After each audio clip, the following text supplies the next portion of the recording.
ہر شخص کی خواہش ہے کہ وہ اللہ تعالیٰ کے راستے پر چلے، لیکن بدقسمتی یہ ہے کہ رزق کی وجہ سے دنیا داری میں پھنسے رہتے ہیں۔ اس سے ذہنی طور پر کس طرح چھٹکارا حاصل کیا جا سکتا ہے؟ اگر تو آپ یہ سمجھتے ہیں کہ ذہن کے ساتھ رزق حاصل ہو جائے گا تو پھر دنیا میں کوئی ذہین آدمی فاقے سے نہ گزرتا، بلکہ آپ جانتے ہیں اور دل ہی دل میں اچھی طرح جانتے ہیں کہ جن لوگوں کے پاس پیسے ہیں آپ ان کے بارے میں کیا کہتے ہیں کہ سارے بے وقوفوں کے پاس پیسے ہیں۔ آپ اپنے دل میں سوچو کہ جن کے پاس پیسے ہیں آپ ان کو بے وقوف سمجھتے ہیں اور انہیں ظالم بھی سمجھتے ہیں، اور پھر آپ خود بھی پیسہ حاصل کرنا چاہتے ہیں اور پھر اپنے آپ کو دانا بھی سمجھتے ہیں۔ تو کہنے کا مطلب یہ ہے کہ پیسے کا تعلق ذہن سے نہیں ہے۔ ذہن کو اس طرح الجھائے رکھنے سے پیسہ نہیں بنے گا۔ آپ پیسہ ضرور حاصل کرو، میری نصیحت یہ ہے کہ پیسہ حاصل کرو، لیکن پیسہ جیب میں رکھا کرو اور ذہن میں نہ رکھا کرو۔ جب آپ پیسہ ذہن میں رکھتے ہیں تو آپ اپنے آپ کو پریشان کرتے ہیں۔ ذہن پیسے کی جگہ نہیں ہے، دل پیسے کی جگہ نہیں ہے۔ دل یاد کا مقام ہے اور ذہن جو ہے یہ آسودگی کا مقام ہے۔ تو آپ آرام سے اپنی زندگی گزاریں۔ پیسہ آپ ہاتھ سے کماتے جائیں اور اکٹھا کرتے جائیں، لیکن اس کے بارے میں تشویش نہ کریں۔ انسان پیسہ کیوں حاصل کرتا ہے؟ اس لیے کہ اس سے بہت سارے کام ہو جائیں گے۔ تو بات یہ ہے کہ آپ جب بھی کام کریں گے تو پیسہ خرچ ہوگا، اور اگر پیسہ خرچ نہیں کریں گے تو وہ آپ کے کام نہیں آئے گا، اور وہ آپ کے مرنے کے بعد اولاد کے کام آئے گا۔ اگر پیسہ خرچ کرنا مشکل ہے تو یہ اولاد کے کام آئے گا، یعنی یہ اپنی یا کسی کی اولاد کے کام آئے گا، یا پھر چور کے کام آئے گا۔ اور اگر خرچ کرتے ہو تب بھی یہ آپ کے پاس نہیں رہے گا، کیونکہ آپ کے پاس پیسے کے بدلے چیز آ جاتی ہے۔ مثلاً آپ کوئی کتاب خرید لیں گے، کوئی مکان خرید لیں گے یا کوئی اور چیز خرید لیں گے، لیکن پھر بھی چیز آپ کے ساتھ نہیں جائے گی، تو آپ کا پیسہ آپ کے کس کام آیا؟ آج تک پیسہ کسی نے نہیں کھایا، جب بھی کھایا ہے گندم کو ہی کھایا ہے، اور یہ آپ کی مجبوری ہے، کیونکہ پیسہ آپ کھا نہیں سکتے۔ انسان پیسے سے عزت والا نہیں بن جاتا، اور پیسے سے انسان خوبصورت بھی نہیں بن جاتا۔ خدا نہ خواستہ اگر ایک آدمی کم خوبصورت ہو تو وہ چاہے گا کہ ساری دولت خرچ ہو جائے اور وہ پورا خوبصورت ہو جائے، لیکن ایسا نہیں ہوگا۔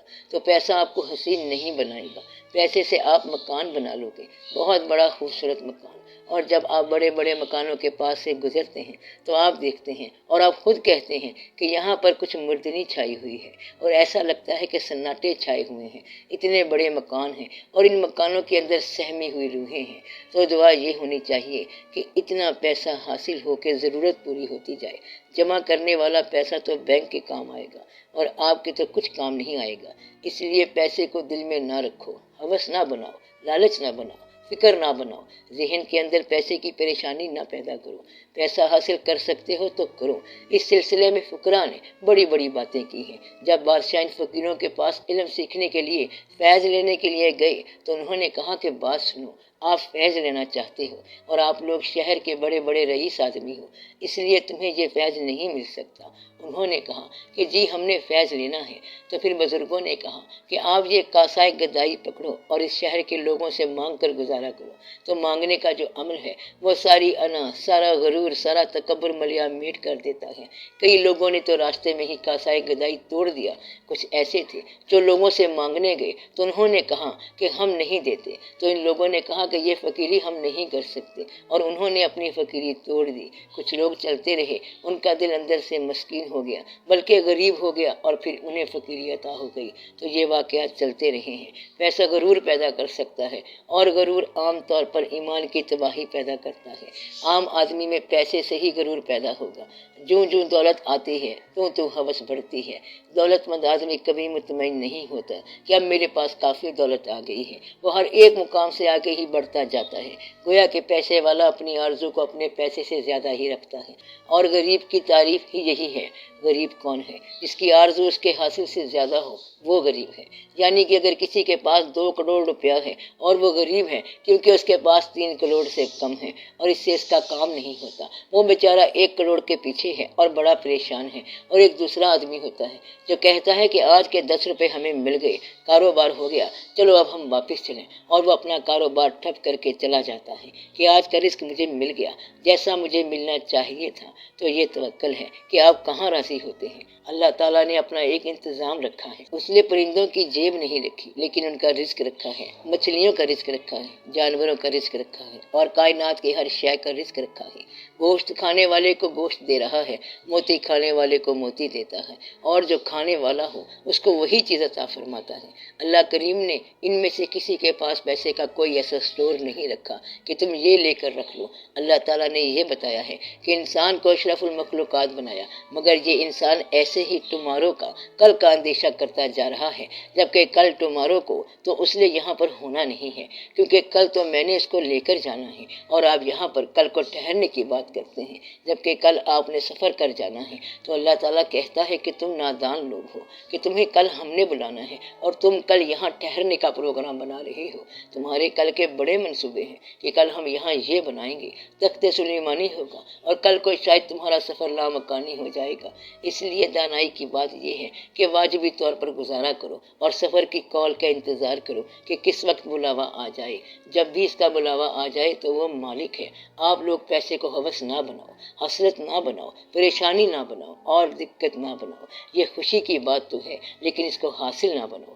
آپ لوگ دعا کریں کہ یا رب العالمین پیسہ وہ دے جس کو خرچ کرنا آسان ہو، بے شک بہت سارا دے مگر بہت سارا خرچ کرنے کی توفیق دے۔ اگر پیسہ زیادہ اور خرچ کم ہے تو پھر آپ کا نام بخیلوں میں سے ہوگا۔ بخیل کبھی فیض نہیں پائے گا اور کبھی نہیں بخشا جائے گا۔ سخی اس کو کہتے ہیں کہ جس کے پاس پیسہ تھوڑا ہو یا زیادہ ہو لیکن اس کے پاس خرچ کرنے کی توفیق ہو تو وہ سخی ہے۔ جس کے پاس خرچ کرنے کی توفیق ہے اور جس کے پاس خرچ کرنے کی توفیق نہ ہو وہ بخیل ہے۔ تو وہ دولت مند جو بخیل ہے وہ نامراد ہوا، اور وہ غریب جو سخی ہے وہ بامراد ہوا۔ پیسے کے بارے میں حضرت علی کرم اللہ وجہ کا واقعہ ہے کہ وہ ہاتھ میں پیسے کو پکڑ کر دیکھ رہے تھے اور پیسے سے کہہ رہے تھے کہ میں سمجھ گیا کہ تم کون ہو۔ تم یہ ہو کہ جب تک تم میرے پاس ہو میرے کام نہیں آتے ہو، اور جب کام میں آتے ہو تو میرے پاس نہیں رہتے ہو۔ تو تیری عافیت جدائی میں ہے، تو پیسے کی افادیت جدائی میں ہوتی ہے، اور جب تک پیسہ آپ کے پاس ہے یہ خالی کاغذ ہی کاغذ ہے، اور جب آپ اسے استعمال کریں گے تو یہ چلا جائے گا، اور پھر آپ کے پاس کچھ اشیاء آ جائیں گی لیکن پیسہ چلا جائے گا۔ اس لیے آپ یہ دیکھیں کہ اصل کام کیا ہے۔ تو پیسہ اتنا ہونا چاہیے کہ آپ کی ضرورتیں پوری ہونی چاہیے، اور ضرورتوں میں سب سے بڑی ضرورت یہ ہے کہ یہاں دنیا سے نکل جانا ہے۔ اللہ تعالیٰ نے فرمایا ہے کہ آپ لوگ اس دن کا خیال کرو جب بھائی بھائی سے جدا ہوگا۔ وہ کیسا دن ہوگا جب آدمی اپنے بھائی سے الگ ہو جائے گا، ماں سے، باپ سے، عزیز و اقارب سے، اپنوں سے، بیگانوں سے، واقف سے جدا ہوگا، اور جب جدائیوں کا دن آ جائے گا تو تم ہر چیز سے جدا کر دیے جاؤ گے۔ تو آپ اس دن کے آنے سے پہلے تھوڑا سا جدا ہو کے دیکھیں، کہیں وہ دن اچانک نہ آ جائے۔ آپ بھائیوں کے تعلق کو سمجھیں، کیونکہ بھائی جدا ہوتے ہیں، سب بھائی خوشی سے یہ بات تسلیم کر لیتے ہیں کہ یہ مکان آپ کا اور یہ مکان میرا، یہ کمرہ آپ لے لو، یہ زمین آپ کے حصے میں آتی ہے، اور پھر وہ سب خود بخود مل بیٹھ کر اپنے ٹکڑے کرتے جاتے ہیں۔ اور اسی طرح ماں باپ سے بچے الگ ہو جاتے ہیں۔ بیٹیوں کو تو ماں باپ ویسے ہی نکال دیتے ہیں اور کہتے ہیں کہ اللہ نے تمہاری قسمت میں ہی پردیس لکھ دیا ہے، اور بیٹے جو ہیں یہ ویسے ہی ماں باپ سے الگ ہو جاتے ہیں کہ ہمیں تو الگ ہی مکان لکھ کر دیں۔ تو یہ سب کرتے کراتے آدمی خود ہی گزر جاتا ہے۔ بھگت کبیر کا ایک دوہا ہے کہ دھیاں جوائی لے گئے، بہواں لے گئی پت، تلیاں جو بن لے گئی، رہے ات کے ات۔ یعنی کہ بیٹیاں جو ہیں وہ تو داماد لے گئے، اور بیٹے جو ہیں بہو لے کر چلی گئی، اور جوانی بیوی کی نظر ہو گئی، اور ہم آخر دم تک ات کے ات ہی رہ گئے، یعنی بے وقوف کے بے وقوف ہی رہ گئے۔ مطلب یہ ہے کہ بیٹی وہ لے گیا اور بیٹا اس کو لے گیا، اور جو جوانی تھی وہ پیسے کی فکر میں بیوی کی نظر ہو گئی، اور ہم آخری دم تک بے وقوف کے بے وقوف ہی رہ گئے۔ تو وہ کہتا ہے کہ وہ ات ہے اور اللہ کی طرف چلا جا رہا ہے، نہ تو نامہ اعمال ہے اور پیسے بھی خرچ ہو گئے ہیں، اور اولاد جن کے لیے وہ یہ سب کچھ کرتا رہتا تھا وہ سب اسے چھوڑ گئے، اور کچھ کو اس نے نکال دیا۔ دوست بھی ایک ایک کر کے سارے غائب ہو گئے، سب نے سچا نہیں مانا بلکہ سب ناراض ہی ہو گئے۔ تو پھر اللہ تبارک و تعالیٰ انسان سے کہے گا کہ ان لوگوں کے لیے تو نے مجھے چھوڑا، اب تو خود ہی بتا کہ تو کیسا آدمی ہے اور تیرے ساتھ کیا سلوک کیا جائے۔ آخر میں انسان کہے گا کہ یا رب العالمین تو نے ہمیں کیا سزا دینی ہے، بس تو ہمیں معاف ہی کر دے، کیونکہ ہمارے پاس تو کوئی عمل ہے ہی نہیں۔ تو ایسا نہ ہو کہ آپ کو وہاں جا کر جواب دینا مشکل ہی ہو جائے۔ تو آپ یہ خیال رکھیں کہ آپ کس کی خاطر کس کو چھوڑ رہے ہیں۔